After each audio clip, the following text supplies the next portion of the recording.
Ladies and gentlemen, welcome back to the Let's Go Sportsball podcast. I am Ron, joined by my co-host Owen.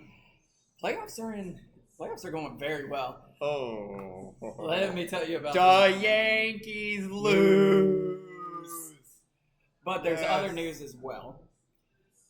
Let me tell you, that last game between Seattle and Detroit, Lord, I will cover that a little bit more later on. And that was just crazy. So so we're gonna get started with a bit of basketball. So starting off, LeBron James is out for at least 3 to 4 weeks due to a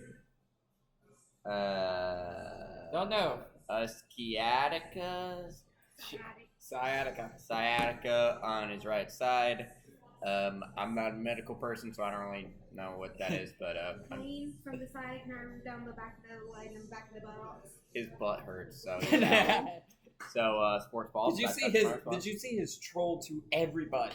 Oh yeah. The decision to. I was ready, man. I was the whole time. I'm just waiting. I'm waiting. It's just a commercial that he's sponsored now by somebody. Or what was he sponsored for? Like a shoe company or something? No, a liquor company. Hennessy. Ooh. Sick.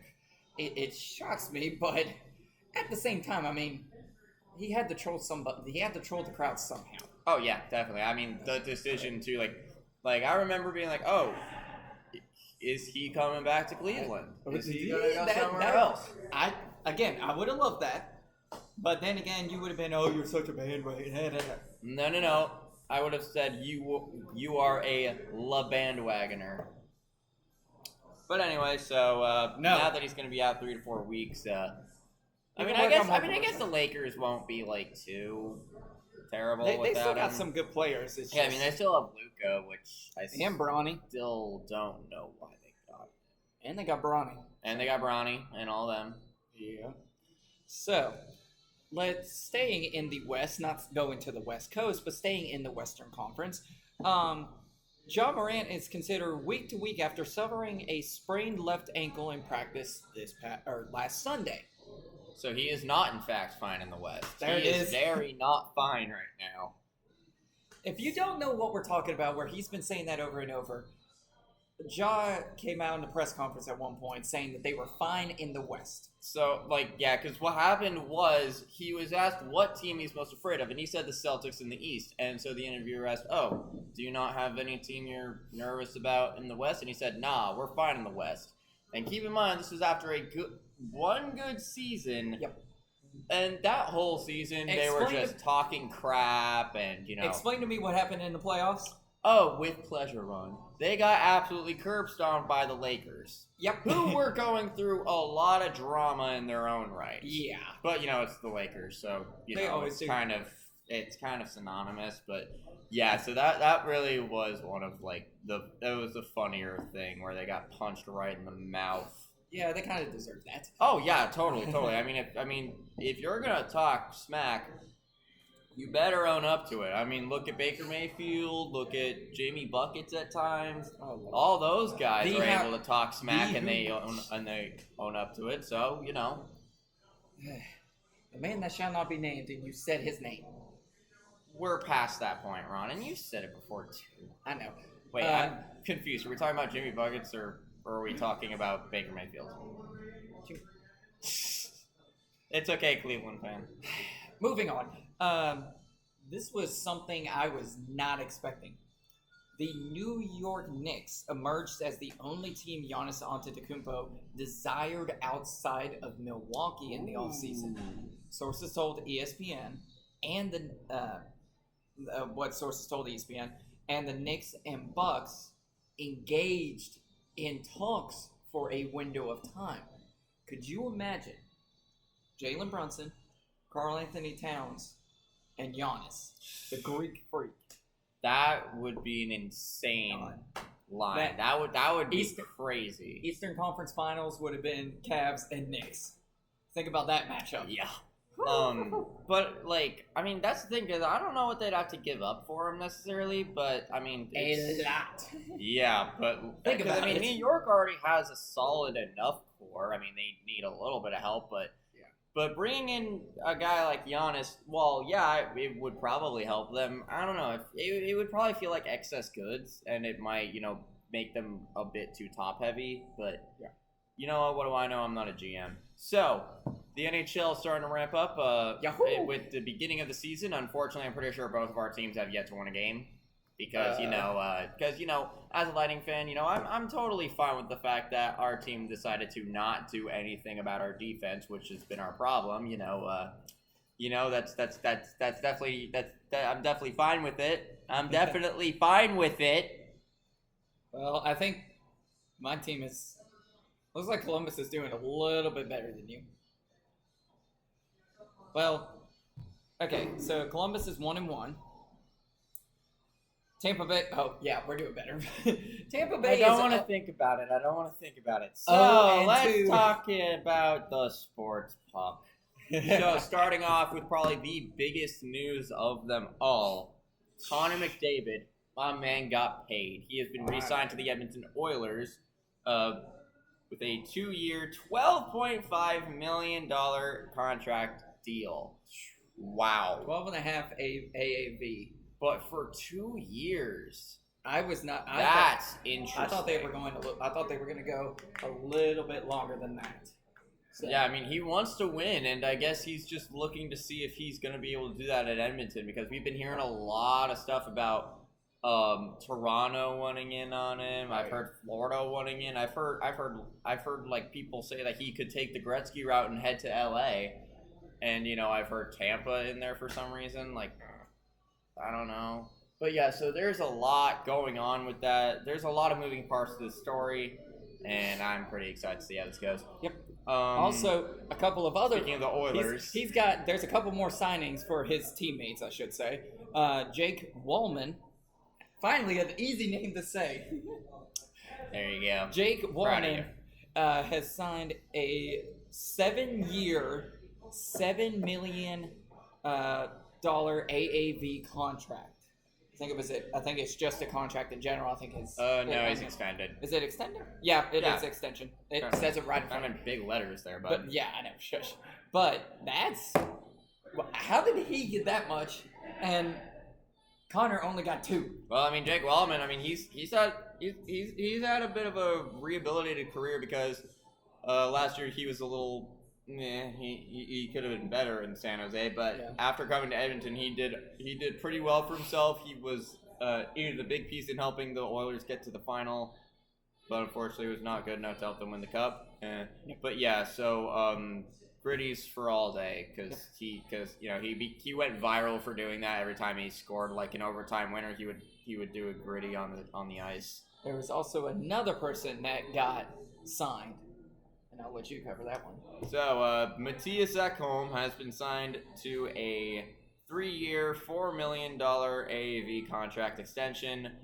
I'd also say that this is a very worthy move. He's pretty good on the back end. He was a big help to Edmonton, and he's a very... I liked what he did in Nashville, and I'm liking what he is doing in the in oil country. Yes. So, moving on to a coverage of your team. Oh my god, I'm going to get so mad with this. I already see what you have pulled up. John Cooper and the Tampa Bay Lightning.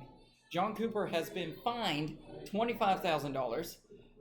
The Lightning have been fined $100,000 due to the Battle of Florida preseason game. If you don't know what we're talking about, or you haven't seen last episode because it got put up a little bit late, and we're sorry about that. Yeah, and also I did watch it back, and yes, the audio does need to catch up with the video a little bit. Very sorry about that.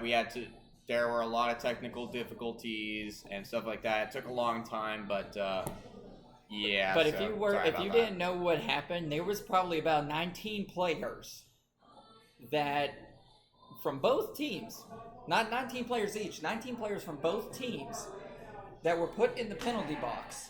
There was 14 ejections in 2 games. And 460 total penalty minutes. So there was a lot A of lot of violence. fighting. But here's the thing. Oh, Lord. Tampa Bay got fined, and Florida didn't. I haven't seen Tampa Bay, in the first game, Tampa Bay was constantly getting, AJ Greer basically started attacking Hagel out of nowhere, and so we responded in kind. And all this, Florida was just as dirty as the Lightning were. Why isn't Florida getting any repercussions? Why are they getting protected? Tampa Bay, yes, they brought in a lot of guys to fight. Florida did the same thing. Florida was also very violent. Why are they not being equal here, man? You gotta be fair. Anyway, I wish you didn't bring that up because now I'm gonna get pissed off. On down. Whoa! I should have brought that up last. Here's a Lightning legend right here. John Tortorella, former head coach for the Blue Jackets, for the Rangers, for the Flyers, and for your Tampa Bay Lightning, a Stanley Cup champion with them in 2004. There you go. After parting ways with the Philadelphia Flyers, Tortorella is heading to ESPN as an analyst for the NHL for the 2025-2026 season. I don't know how to react to that, because I don't know. It's kind of weird. It's like seeing some of these old coaches, or former coaches, becoming an analyst. Yeah. Or like some former players, what's that one? The one guy's name that does not like blue. I can't think of his name. He's on the. Subban? No. Messier? He's on. I think it's TNT or something. Eddie Olczyk? No. I can't remember his name, but he always gets in fights with the mascot, Bluey. I don't remember. It's always crazy. So, honestly, I'm excited about this because one thing I'm excited about is because you and I both know as he was coaches for our teams. I mean, I don't remember him that well because I wasn't even really born when we won the cup. Tortorella, he's a fiery guy. He will speak his mind. He will not sugarcoat anything. I'm excited to see him do that on ESPN. Because you know that if a team does something stupid, he's gonna go off.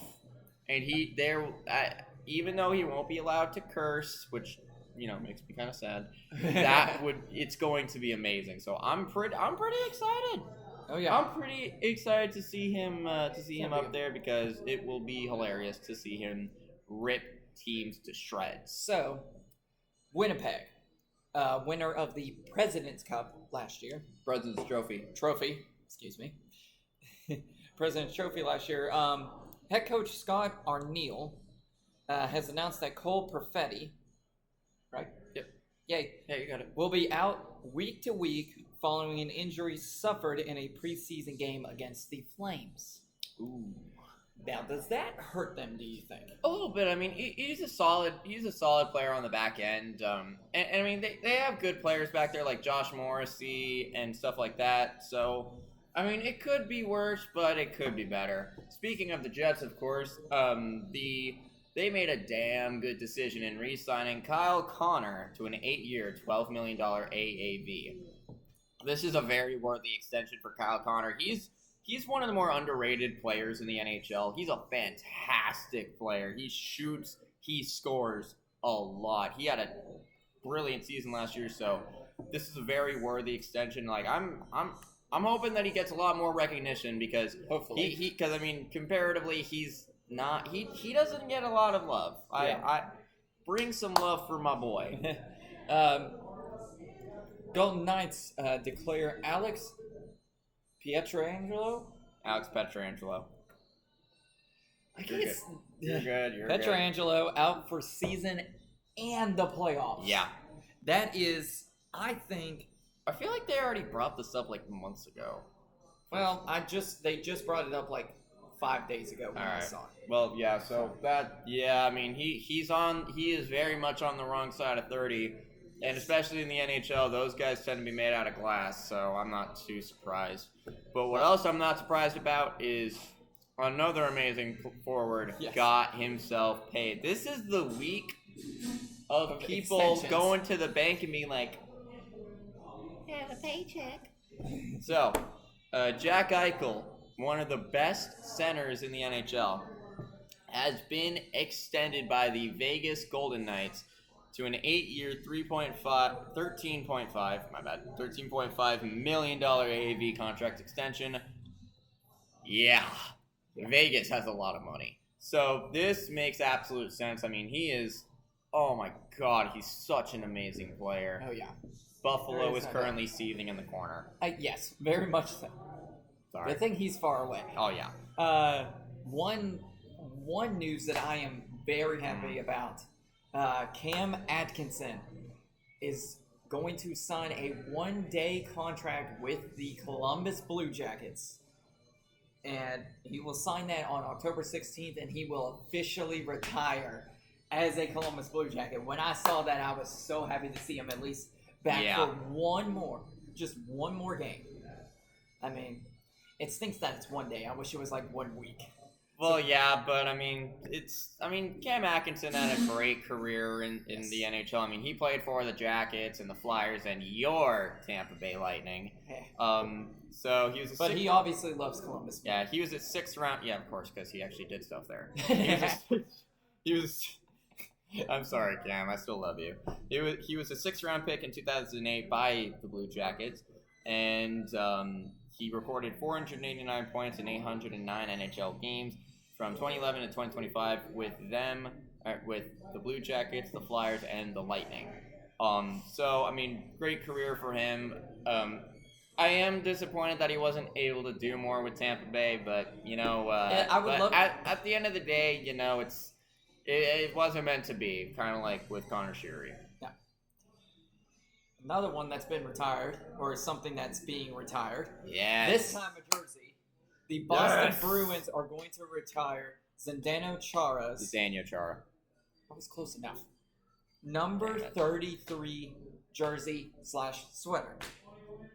Yes. So it's I knew that was gonna. I mean, Big Z, man. He played. It's crazy that he played for the Capitals and the Islanders in his time. However, but he spent so much of his time with the Bruins, and I mean, Big Z was such an iconic player there. I mean, he was a towering defenseman. He would whoop so much ass. I was about to say, brilliant player. He would fight a lot of people too. Oh, dude, one of my favorite players growing up, Vincent LeCavalier, who sucked at fighting. Got into it with Big Z, and I'm like, Vinny, what the hell You were are an you doing? idiot. Why are you doing this? You cannot win against the freaking Eiffel Tower over here. Yeah. But yeah, so and it's crazy that he is going to be the first NHL player ever to be able to hang his own rafter. Hang up his own jersey. There his you own go. jersey thing in the rafters. But that won't be done until January. Because he's tall. Sorry. He won't be able to do it until January 2026. January 15th, 2026 to be specific. So that's good. I've also got one more for me at least. The Florida Panthers, don't say anything. The Florida Panthers have signed forward. Continue. Have signed forward Jonah Jakovic. Yona Gagovic. Don't ask, it's European. They signed that guy. To a 2-year, $905,000 AAV. I hate him. Move on. So, continuing on. Connor Sheary, speaking of him from earlier, got signed to the New York Rangers to a 1-year, $775,000 contract. 770. Yeah. What the heck? It's also a 2-way contract, so he can play for their AHL team in the Hartford Wolfpack. So yeah, hopefully it works out better for him in New York than it did in Tampa, because he never really worked out. I was excited to see him come here, but it didn't work. So whatever. Why am I saying here? I don't even live in Tampa anymore. Also, Nathan McKinnon recently got into a pretty good milestone in my opinion. He's pretty good. Yeah. He has, after a beautiful assist, in the game with Colorado, he became the top point leader in Colorado Avalanche history. So he has the most points in the history of the team, passing Joe Sakic, which is crazy. And keep in mind, this is since relocation, because if you don't know, the Avalanche used to be the Quebec Nordiques, and after the Nordiques, and then the Nordiques moved to Colorado because of all kinds of factors. It wasn't because Bettman hates Canada, you bums. They are looking at bringing back a Nordiques night. Yeah, I've heard a lot of people in Canada get mad about that because they're like, "Oh, well, you shouldn't because it's our culture. It was our team." And it's like, Carolina wears heart for Whalers, and you guys love it. So shut up. Shut up. Yes. This is why you don't get a team, because you're whiny. Yep. I'm kidding, of course. So Did your hand hurt after hitting the table? it actually isn't that bad. Oh, there it is. So, continuing onwards, Matthew Schaefer, the first overall pick by the New York Islanders, recently got his first NHL goal. It was a mess. Yes. I don't know how he scored that. There was such a scramble in front of the net, and then this man literally just dives right in and gets it in. I mean, great goal. So, welcome to the Chell, my guy. You look up at the top and you just see everybody standing there. The referee's trying to come over the top of the net, and here comes Schaefer. He's just like, what's going on? Why are there? Oh my God, so many corn-fed Canadians over here. So hey, Ron, I gotta ask. Do you want to make fun of the Los Angeles Kings with me? A little bit. What's going on? So, Cody Ceci and Brian Dumoulin, in their 37 minutes together at 5v5 this season for the Kings, were outscored 5-0, were outchanced 1.8 to 0.6, outshot 23-8, and out-attempted 44-21. These two are also making a combined $8.5 million for the next 3 seasons. Have fun, LA. Have fun. Have fun, Los Angeles, you bunch of scrubs. And last thing I got for... Oh, wait, no, I have one more thing. Well, 2 more things, technically.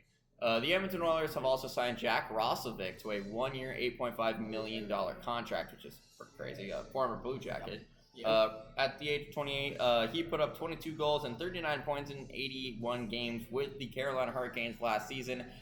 He's not a bad player. He's pretty good. So I mean, Edmonton, they're just trying to claw their way back to the Cup Finals after getting humiliated. Were you about to say Cronwall their way back? Yeah. I'm not ashamed. I got a Cronwall card recently. It's cool. It's dope as hell. But yeah, so they're just trying to claw their way back to the final after getting humiliated last year. And I mean, adding all that forward talent, I guess it's worth it. But I mean, you got to look at everything. So there's that. And the last thing I got, this is some pretty big news. If you're Canadian, please skip.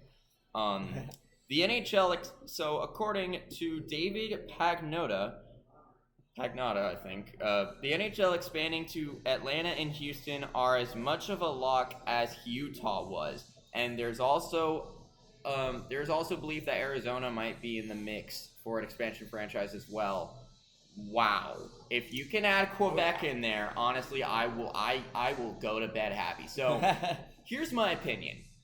Arizona can definitely work as a hockey franchise. Yes, I know it's in the desert, but I mean, look at Florida and Tampa, or at least look at Tampa. They're a team in a very, very hot location. I grew up in Florida, and I was scared of melting onto the freaking pavement every time I walked outside. Tampa Bay can support hockey, especially after all the wins that they've been getting. I mean, they love the hockey. They are ride and die. Florida is an interesting case because they sucked for pretty much 90% of their existence, and their fans didn't give a damn about them until recently. But and Arizona in 2012, when they made that random ass run to the Cup Finals, they had a lot of fans in attendance. They had a ton of fans in attendance. So hockey in Arizona can work if done correctly. That's the thing that I've always been saying about a franchise. If you can do it correctly, it doesn't matter what franchise you have or where it is. You can put up a damn team in Hawaii, and it can work if it is a damn good hockey team.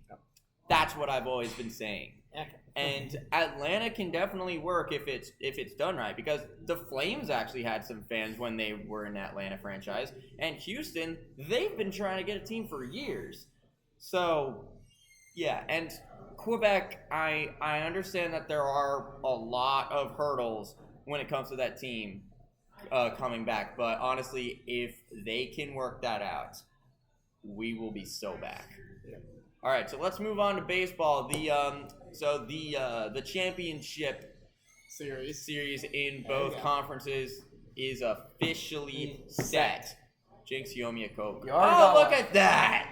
You already got one. So in the You're so good at summoning that, man. I really appreciate it. And in the National League, first you've got Los Angeles Dodgers. Unfortunately, they won 3-1 in the series.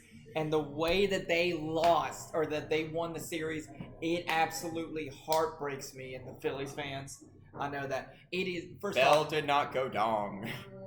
First off, if you are a Phillies fan and you are absolutely, like, hating on the pitcher who overthrew the catcher and all that kind of stuff, you should be ashamed of yourself. It is not his fault. You stand in his position and see what happens. I'm not a Phillies fan, but there is no way to throw hate and shame towards somebody who messes up a playoff game or a game in general.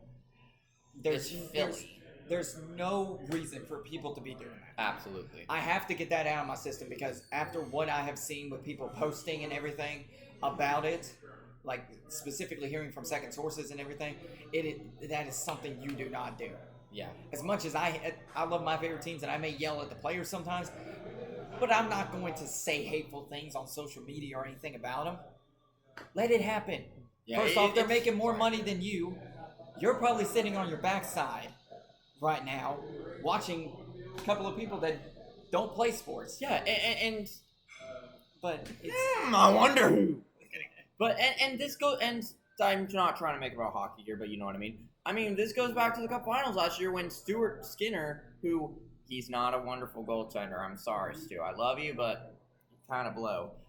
Him and his family were constantly getting harassed. They were getting threats and stuff like that from Oilers fans. And I'm sorry, but I get pissed with my team all the time.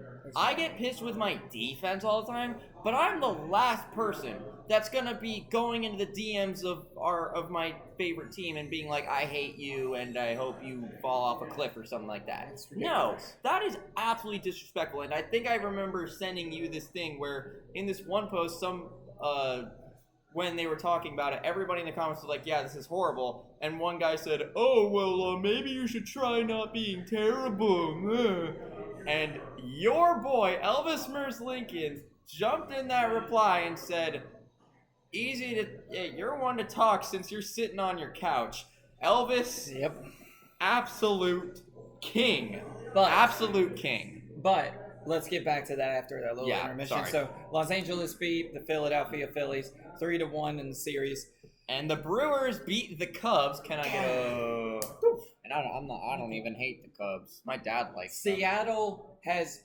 Seattle Mariners beat the Detroit Tigers 3-2 in a 15th inning walk-off. That was an insane finish. Here's the funny part. The same way they went in, they didn't go 15 innings, but the same way they went in years ago when they first went, it was a liner straight up a gap.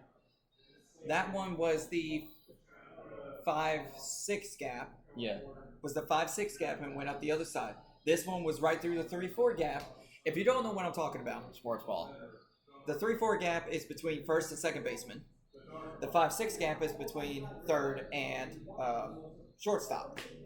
So that both ways was a walk-off into center field. I mean, it was absolutely ridiculous. Thank you, Mariners. You should have beaten them 3-0, but thank you. Yeah, so with this, the Mariners are heading to the ALCS for the first time in 24 2001. years. 2001. I was only 2 years old. Oh yeah, and I wasn't even. You weren't even. I wasn't even thought of. So And lastly, the Yankees lose 3-1. 3-1 to the Toronto Blue Jays. Dude, Walk off. the memes. Yep. Oh, the memes have been so good. Yep. They hit harder than McDonald's at 1 a.m. after work. So that is the current thing. And hey, Ron, you want to laugh at the Yankees with me a little more? Sure. So I recently saw somebody on Twitter say, and I quote, not one fan base has it worse than us. Getting embarrassed every single postseason is as hurtful as it gets. Nothing but pain since 2009. I'm sorry. I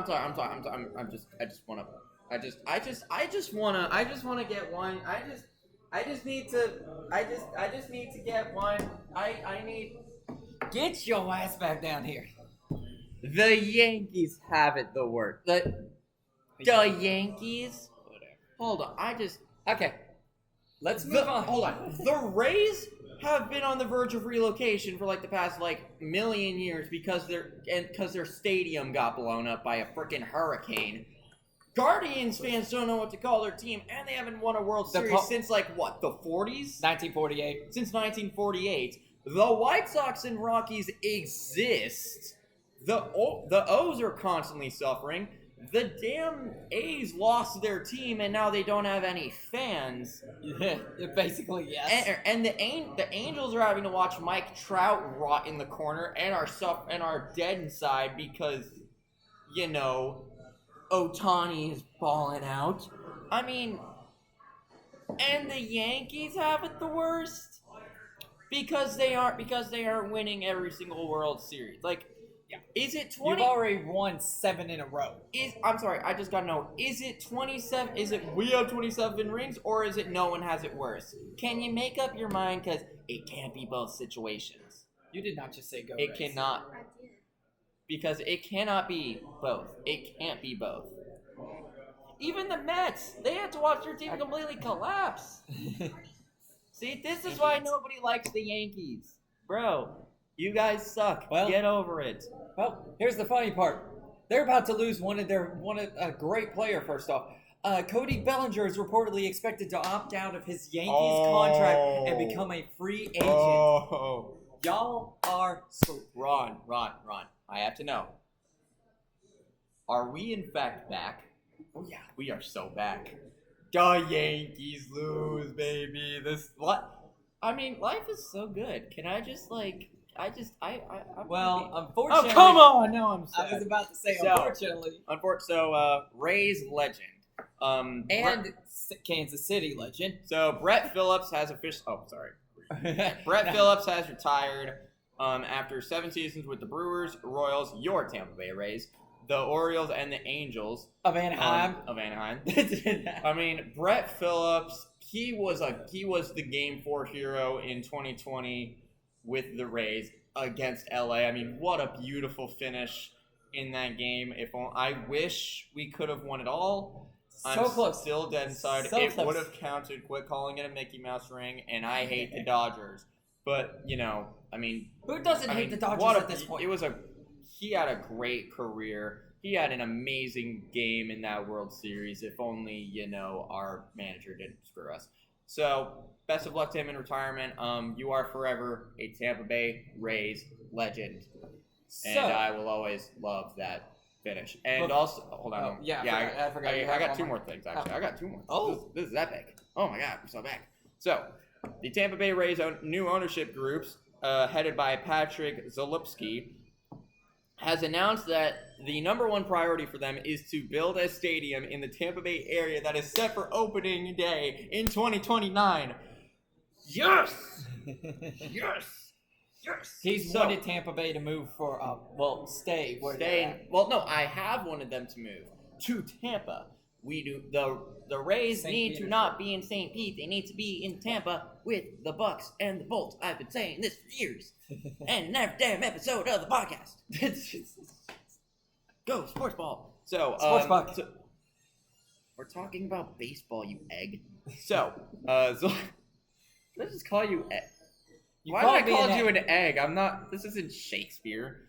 So, according to Patrick Zalupski, the ballpark will anchor a best-in-class mixed-use development of likely at least 100 acres containing hotels, offices, retail, restaurants, bars, and music venues.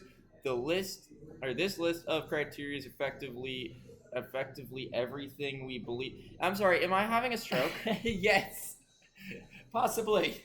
He said we are also determined and pledge to you to build a championship caliber team, and we believe this development will generate the revenue. I'm having a stroke. Needed for long-term sustainable success. I'm sorry. The only way you're going to be a potential of getting to the World Series if you can get yourself a little bit better players. You got great players, but you need some better ones. That's what he is saying, Ron.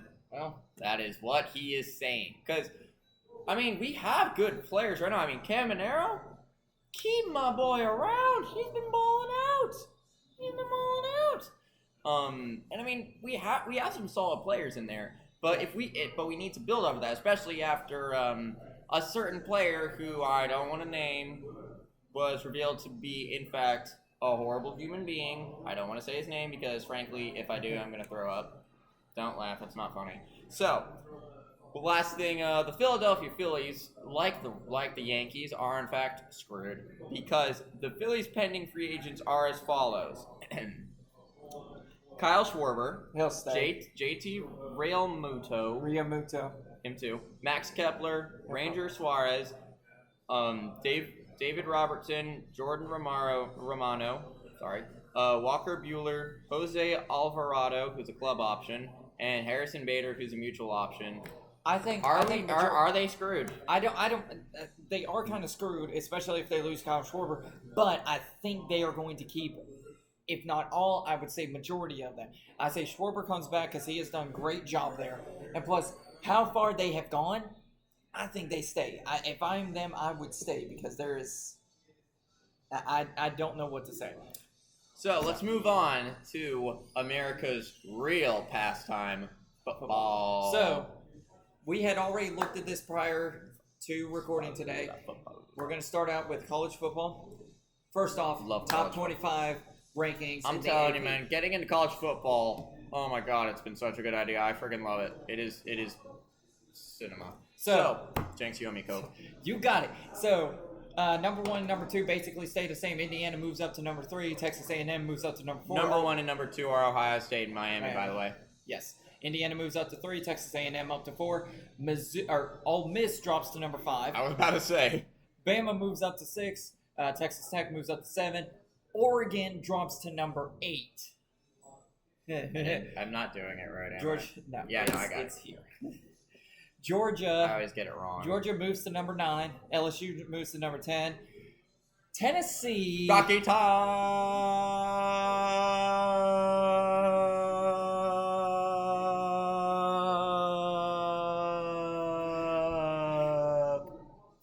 Somehow moves up to number 11. Because we're so back. You barely won. Ow. That one actually hurt. Oh, sorry. Ow. Really? Sorry. Yeah, you're good. Okay, I'm not sorry. Now, continue on. Y'all barely won against Georgia Tech is 12. Notre Dame moves to number Notre Dame? Yes, a 2-loss team moves to number 13. Oklahoma moves to 14. Do you have stroke? No. BYU moves to 15. Mizzou drops to 16. Vandy moves up to 17. Vandy? Really? Okay, bet. Virginia moves up to 18. USF drops down or moves up, I can't remember. Let's go, baby! To 19. USC, after upsetting Penn State, we'll talk about that. Don't you worry, folks. Texas moves up to 21 somehow. Memphis moves up to 22. Hey. And 3 unranked teams make it into the top. Well, 4 unranked teams. USC was unranked. But the other 3 unranked teams that made it, Utah is at 23, Cincinnati is at 24, and somehow Nebraska is at 25. The Cornhuskers. That is one of the names of all time. Like you have the Volunteers, the Hurricanes, the Buckeyes, the Cornhuskers. I mean, I guess I can't blame them because what the hell is even in the Midwest besides corn? But this is for Penn State, what we were talking about, you probably heard that Penn State is not on the top 25, but yet Notre Dame is. Definitely not. After losing 3 games in a row. Lost to Oregon, lost to UCLA. And then they just lost to Northwestern. 22-21. It was literally a 1-point game. It's ridiculous. So, with all of this, Penn State is absolutely cooked. And not only that, but also their quarterback Drew Aller, who at one point was considered a top draft pick for the NFL. Well, let's be honest, that ain't happening anytime soon. Yeah. Suffered a season-ending injury against Northwestern, and he'll probably be back next year. Probably, but. Ron, why don't you? And we just found this out right before we were recording. Ron, take it away, my good man. So, Penn State has decided to fire their head coach, James Franklin. Now, here's the problem for Penn State. First off, as much as I don't like Penn State because they're our rival, Ohio State's rival, I should say. As much as they're our rival, James Franklin was a good-ass coach. He was good at what he did. For you to fire him only because of 3 losses in a row, I understand. Oregon won. That one just crossed off the list. It was Oregon. You're going to have a battle there. UCLA. No excuses. No excuses. Especially against Nico Amalivia. But for that, yes, they were 0-5 at the time coming into that. But then you get to Northwestern.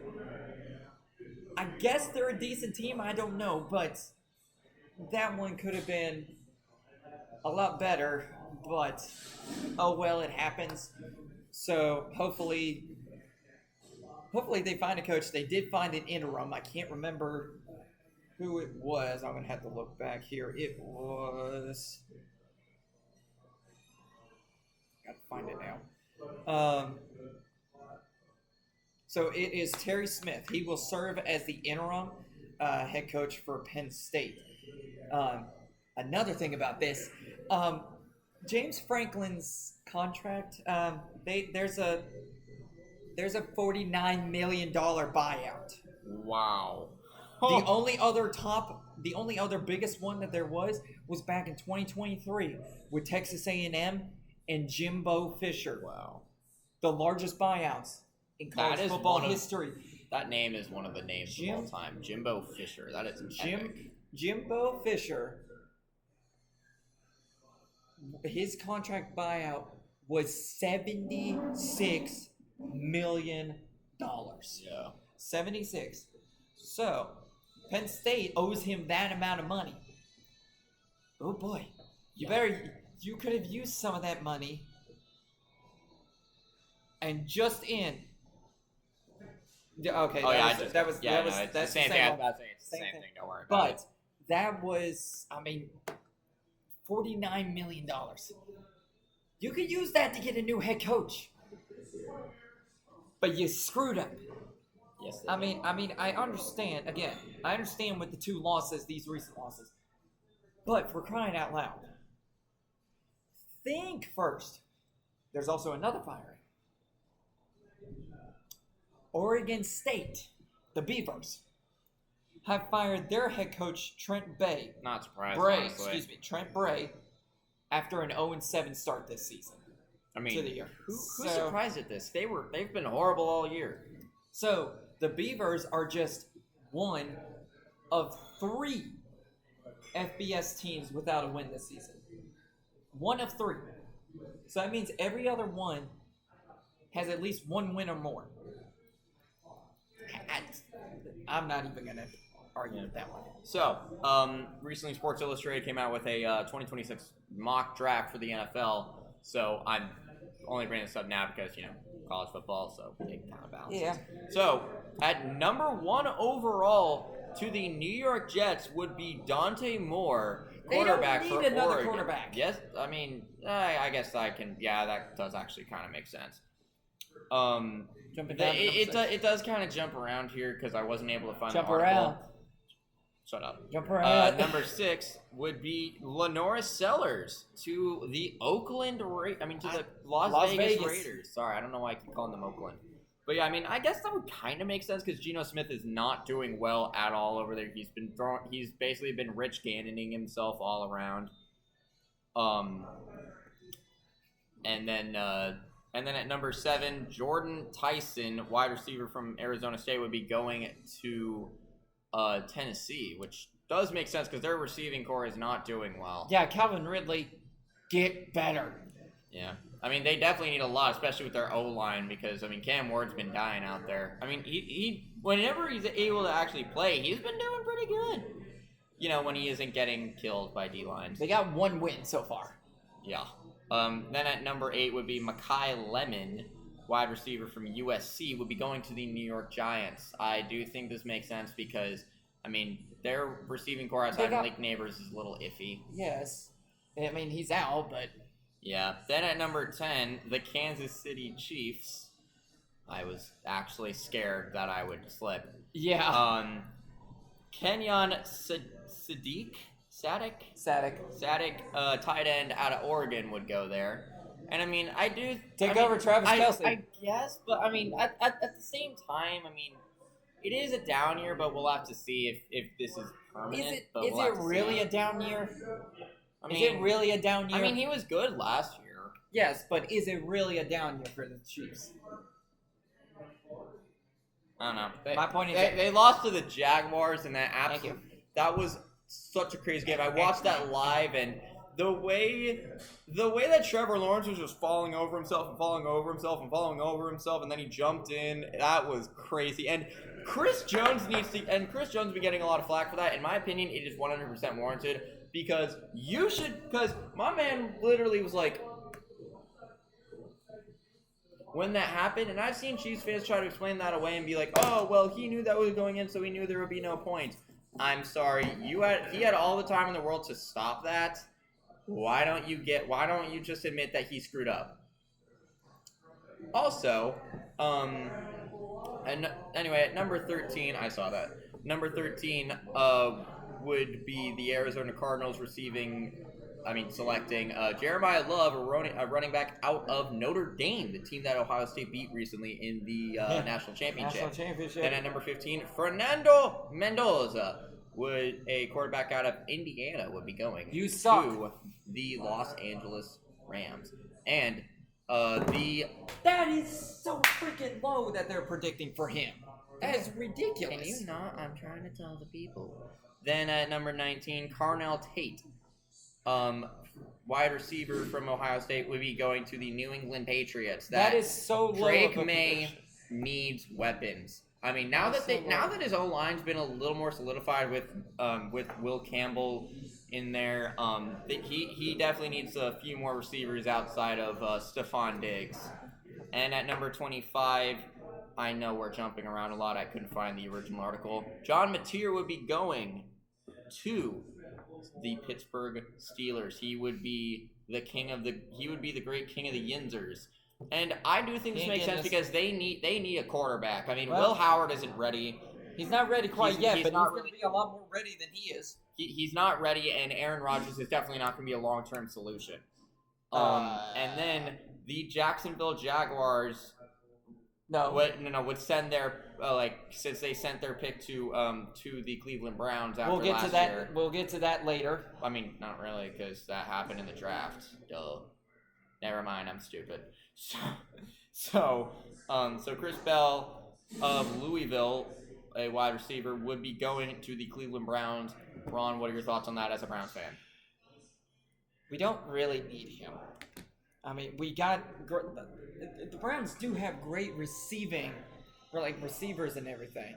So it's not going to really do much about it. It's just trying to get the offensive line to work. I wouldn't look at the TV, by the way. Oh, I saw. Okay.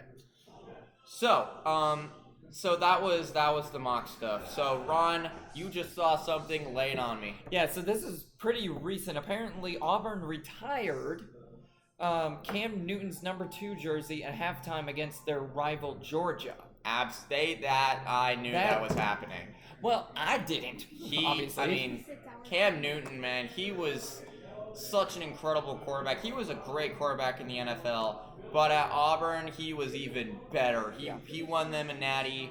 He was so good. So this was definitely worth it. More worth it than Shador getting his damn number. So they're engraving his name and number into Jordan Hare Stadium amid a light show. Wow. Okay, that's a little over the top. Is it really? I mean, he was one of the best college quarterbacks ever, dude. Okay, and Troy Smith was really good. Archie Griffith was really good.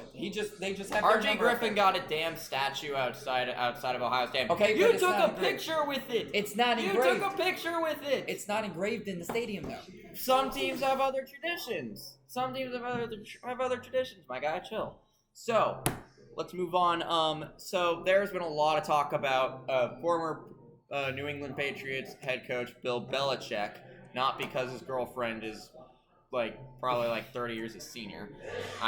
His younger than him. I forget how to do words. So Bill Belichick has discussed buyout options with North Carolina's hierarchy and has signaled a willingness to trigger his own $1 million buyout if he can find a soft landing with another team or in the media industry. Per Ollie Connolly, members of Belichick's coaching staff have already spoken to other schools and that are expected to be in the college football playoffs about taking roles in the postseason. Belichick's communication with the staff in the past 2 weeks has been described as, quote, weird and distant by multiple members of the coaching staff. And apparently one defensive assistant told Connolly, what we've done to these kids is messed up. I'm paraphrasing here because there are words that I can't say. And I mean, it makes sense because apparently he has been a cancer at UNC. According to Inside Carolina, an injured UNC player was reportedly removed from team activities, had his facility keys taken, and was sold to rehab independently because he, quote, could not help the team. Multiple reports are alleging that Bill Belichick's first season at UNC has been marked by harsh treatment of players, poor communication, and an increasingly toxic environment. So this is extremely telling. Belichick has been an absolute cancer on this squad. He needs to get out. UNC is collapsing hard, and it does, especially with Bill Belichick basically being a god-awful coach. So, Ron, what are your thoughts on Belichick's reign of terror in North Carolina? Belichick has not been doing very well. He still has that pro mentality. You're going to college football. They're just looking to get to the pros.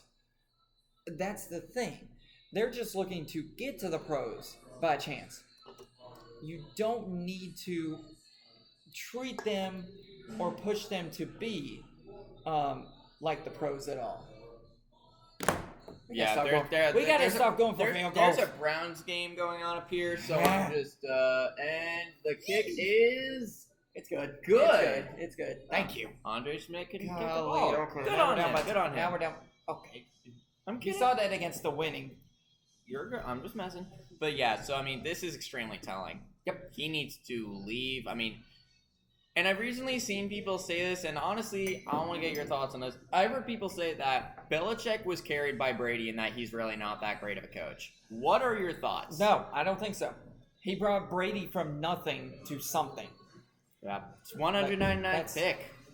First off, like I said, from nothing to something. From where again? Where did he go? I am not saying that. Where He where went did to the he go? team up north. I'll take it. But still, like I said, from nothing to something. So that's all I'm going to say.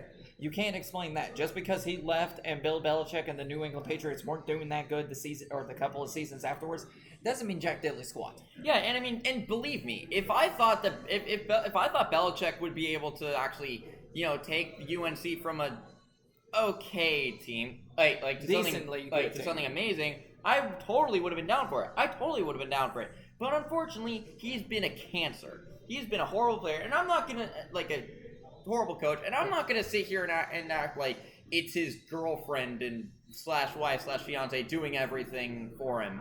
or being the person calling the shots, because I'm not gonna bring the marriage into this.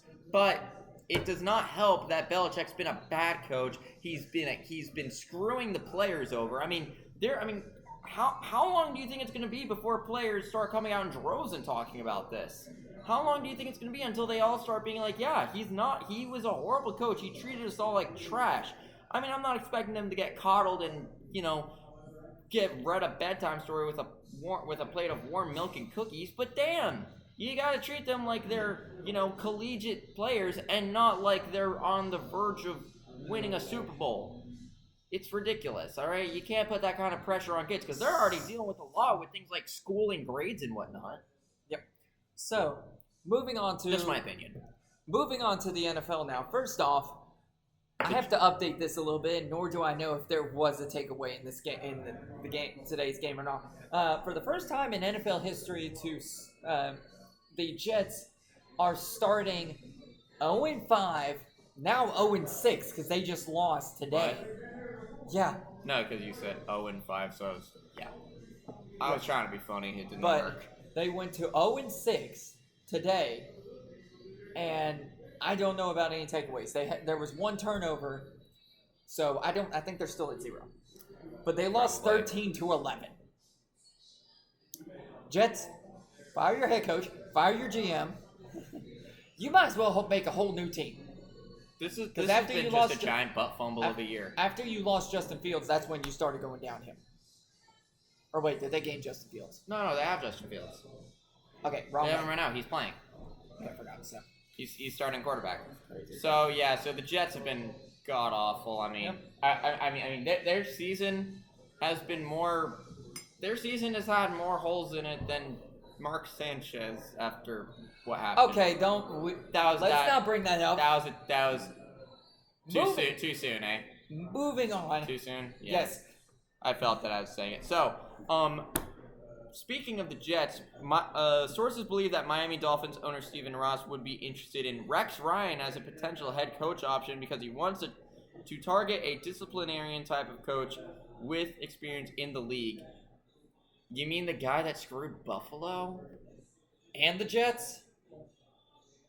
The Dolphins just need to die. They need to not exist.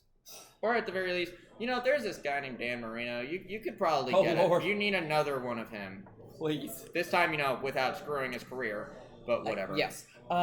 Colts kicker Spencer Schrader suffered a season-ending knee injury this past Sunday versus the Raiders, so he is more than likely, I would say, out for the season. Yeah, that's what he just said. Season-ending injury means you're out for the season, you egg. He did. Yeah, so... He did say that. I just went over it. So, also the Baltimore Ravens are signing C.J. Gardner-Johnson to the practice squad. So, I guess there's that. But Sportsball. Something fun for Baltimore, staying with Baltimore, I should say. The Ravens will receive your favorite team. There was a trade between the Ravens and the Chargers, I should say. Ravens receive safety Alohi Gilman and a 2026 fifth-round pick. And the Chargers receive edge rusher Odafe Owe. Yeah? Oh.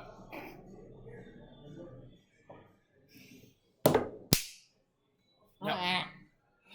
Odafe Owe and Rams 7th round pick, I'm guessing, or 7th pick in the 2027 draft. That's gonna hurt the Ravens even more. I'm pretty sure they're losing. The Ravens are good with developing safety, so you never know. Yes. And that also, according to NFL on Fox, this is the 2026 draft order if the season ended today. At the first overall pick would be the New York Jets, no surprise. The second overall pick would be the Cleveland Browns. Okay, Baltimore's doing worse than us. The Baltimore Ravens are third. The Miami Dolphins would be at number 4. The New Orleans Saints would be at 5. Saints. Yeah, the Aints, that's the name. Whatever. At number 6 would be the Las Vegas Raiders. Number 7 would be the Tennessee Titans. Number 8 would be the New York Giants. They're starting to come back a little bit with Jackson Dart.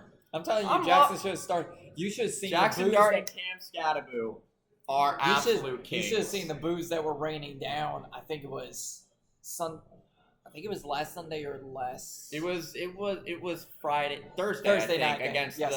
against the Eagles. The Eagles. Yeah, That was cinema. They started booing whenever Jackson Dart did not come out. They did not want Russell Wilson. Yeah, there. why would you want Russell Wilson? He is trash. I know. So number 8, the New York Giants. Number 9, the Cincinnati Bengals. Oh, I wonder if they should get an O-line. And then at number 10 would be. The Chiefs. The Chiefs would be at 10.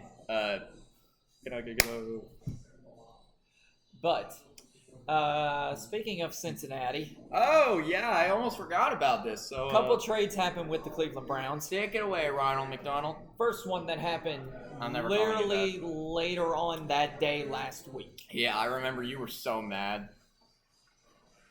I understand what you're doing here.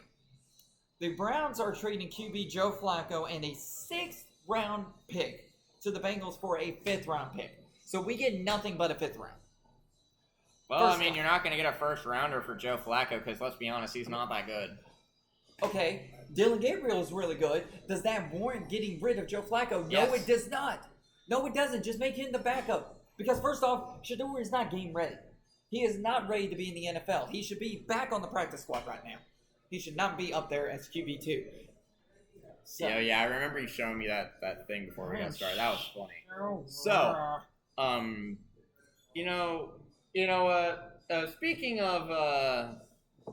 speaking of a certain player that the Cleveland Browns lost. Put that away. Put that away. So, Baker Mayfield is the first quarterback to ever in the history of the NFL to have 375 passing yards and fewer than 5 incompletions in a regular season game. he would have done that with the Browns. No, he wouldn't have. Yes, he would have. You guys do not have Emeka Egbuka or Sterling Shepard or Mike Evans or Chris Godwin or anybody that's good. So, shut up. Baker Mayfield in crunch time, 29 out of 33 passes completed, 379 passing yards, 2 touchdowns, 0 interceptions, and 134.7 RTG. What is RTG? Rating. Yeah, that too. My man is balling out, and I've been hearing a lot of stuff saying that he is a contender for MVP.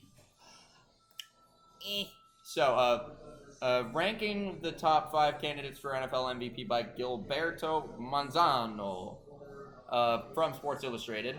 At number 1 is Baker Mayfield, quarterback for your Tampa Bay Buccaneers. Number 2 is Josh Allen for the Buffalo Bills. That man's been carrying the Bills. I'm sorry. We'll talk about that because I have something to say. Okay. Number 3 is Puka Nacua. My man is a beast. Although he is injured now, I heard. He's back in the game. Oh, he is? Okay, good. Number 4 is Dak Prescott. Huh? I'm going to say this. Dak has actually been pretty solid this year. As somebody that hates the Cowboys, Prescott's been very good. Prescott has been good with what he's been given. CeeDee Lamb, allow me to show you what CeeDee Lamb has been doing. Oh, sorry. Wait. Isn't CeeDee Lamb injured too? Yeah, that too. So he's been. who doing does he well. have? He's got nobody. I think that goes to show more for him. And at number 5 is Sam Darnold of the Seahawks. I mean, dude, that game between the Bucs and the Seahawks was amazing. I can't argue. Two fantastic quarterbacks going at it. You can't ask for much more. And those are the top 5. I heard people say, "Why isn't Mahomes there? Why isn't Mahomes there?" First off, Mahomes doesn't deserve Jack Daly's squat. Yeah, he hasn't been good. He gets it handed to him on a silver plate by the Reds. I was about to say something else because I was about to get absolutely pissed. But he gets everything handed to him on a silver platter by the refs by throwing flags for no reason just to keep them ahead. But now he's getting a taste of his own medicine because now the refs are actually calling it down the line. I mean, but even in the Jacksonville game, how did they not catch that blatant pass interference on the interception? That was insane. But hey, again, taste of their own medicine. I'm not gonna complain too much because they did lose. So, but I've also been hearing Daniel Jones as at least the comeback player of the year. And in my opinion, that is 100% deserved. Yes. Look at how he was playing in New York. He was getting screwed. That man ran all the way down the field and tripped and fell. DeVito took over. Grady, don't hit But me when now. he came to Indianapolis, he's been balling out. Yep. Fantasy owners of Daniel Jones are being like, we are so back. So I'm loving it. I'm loving what I'm seeing. Point I was 22-6. There's still time. Hey, careful! Your hand was almost in the camera there. But yeah, so Baker Mayfield is the greatest player of all time. Moving on, back to the Browns with the second trade that I was going to talk about. There it is. Yeah, because I was gonna ask. Jaguars this is between Jacksonville and Cleveland. Jacksonville is getting cornerback Greg Newsome, and the Jets is 2026 6th-round pick from the Browns. And the Browns are getting cornerback Tyson Campbell, and the Eagles 2026 7th-round pick from the Jaguars. Tell us how you really feel, Ronald. Tell This me is how one you of our feel. best cornerbacks that the Browns have. One of our best cornerbacks that they have, and you get rid of him. Tyson Campbell is not as good as Newsome was. And first off, Newsome was doing amazing at the Browns. And I think I speak for myself when I see what is happening today. Because as of this recording, the Cleveland Browns are 22-6. 22-6. So Ridiculous. If we had him in there, he would be a lot better than this. yeah, hopefully. Moving on before I start losing it. So moving on, I recently saw the Draft Tutor on Instagram gave the rankings for the top 10 offensive rookies after week 5. So at number 10 is Cam Skattebo. No doubt. I mean, dear Lord, it has been crazy. Like that man is gonna get CTE by the end of his career the way he keeps playing, but he's a monster on the field. Yeah. Number 9, Josh Simmons, offensive tackle for the Kansas City Chiefs. He's been pretty solid for the Chiefs, all things considered. Number 8, Ashton Genty, yes. halfback for the Las Vegas Raiders. Hey, I said it correctly. I mean, Genty, man, he's. It can't be really. What can you? I mean, that's all you can say. Yep. That's all you can say. It's just Ashton Genty. Number 7, Armand Membu, offensive tackle for the Jets. I mean, the Jets have not been good at all, but at least Membu's been doing all right. Then at number 6, Will Campbell for the offensive tackle for the New England Patriots. Wow. Number 5, Quinshawn Judkins, halfback for the Cleveland Browns. At number 5, what are your He's thoughts? done good. He's done really good. Number 4, Amarian Hampton, halfback for the Los Angeles Chargers. Number 3, Teteroa McMillan, wide receiver for the Carolina Panthers. Number 2, Tyler Warren for the tight end for the Colts. He's been great. And at number 1, Emeka Egbuka Remind me for where he your Tampa Bay Buccaneers. Remind me who we played for. The other Bucks. Remind me who we played for. The Ohio State University of Sportsball. The Ohio State University Buccaneers. I said the, bro. What do you want from me? Do you want me to be You like, gotta oh say my God, Buckeye. You gotta say Buckeyes. Come on. The Ohio State Bucknuts. The Ohio State nutbags of the sports ball. I'm gonna keep putting your beanie down every time you miss. Well, I'll hold it here. Also, Emeka Egbuka, he's making a bit of history for himself there, Ronald. Emeka Egbuka is the first player in NFL history with 25 plus receptions, 400 plus yards receiving, and 5 or more touchdowns receptions in his first 5 career games. And he has done this, and he is among the players to do this as like Randy Moss and Jamar Chase. Emeka Egbuka is him. We drafted an absolute king. I told you. Holy smokes. You doubted it at first, and I said I didn't doubt it. I was pissed that we didn't pick an edge rusher or something at first. But I'll take it. I will take it. I will take it. Should have traded up. Well, I don't want to lose my boys. Also, the Tampa Bay Buccaneers are the only team since the 1970 NFL merger to win 4 games with game-winning drives in the final minute of the game. The cardiac Bucks are so real. Holy crap. Yes. So, Ronald, what do you I've got a couple of more things, a couple more injuries. Unfortunately for the Patriots, running back Antonio Gibson will miss the rest of the season with a torn ACL. I did not see that injury, and I'm glad I didn't, because after how many injuries I saw this past weekend, Eesh. That was very bad with college football the past couple of days. I saw a knee that wasn't supposed to be bent the way that a knee is Are you supposed to be talking bent. about the Tyreek Hill injury? No. Oh, I'm God, talking there's about another one? I'm talking about yesterday's injury. Yeah, no, I'm not looking. I don't want to look. I don't want to. No, I don't have it. I don't have it. But in the last one that I have, the Chargers have placed Amarian Hampton on injured reserve. He's going to at least miss the next 4 games. So, Ron, last thing that I want to talk about. I do not have news. I don't have a post, but I have something that I want to get your opinion on. So, Oh Lord, we'll both give our piece. What NFL team, do you think has the most deceiving record? most deceiving. So it's like, oh well, they're this record, but they're not as good as they seem. So what's your opinion? I would have thought the Indianapolis Colts. Really? Because the only reason I'm saying that is because they may look good thanks to Daniel Jones and everything, or as his new nickname is, Indiana Jones. Indiana Jones, I love that. Yeah, I love that. In Indiana. Yeah, Indiana. But I love those movies. I gotta rewatch Raiders. Sorry. But I don't think it's all there. You never know what's gonna happen. I mean, what are they right now? Gotta find it. They're 4-1, I think. 3-2. I don't remember for sure. Let's see, they are 4-1. They're 4-1. So they're doing really good, but anything could happen. It's shocking me that they are actually doing this good, but I think there could be more. I think there's something else going to happen sometime down the road.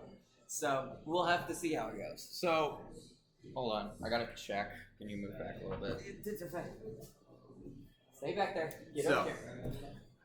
What I'm going to say is probably going to shock you, but in my opinion, the team with the most deceiving record, the Buffalo Bills.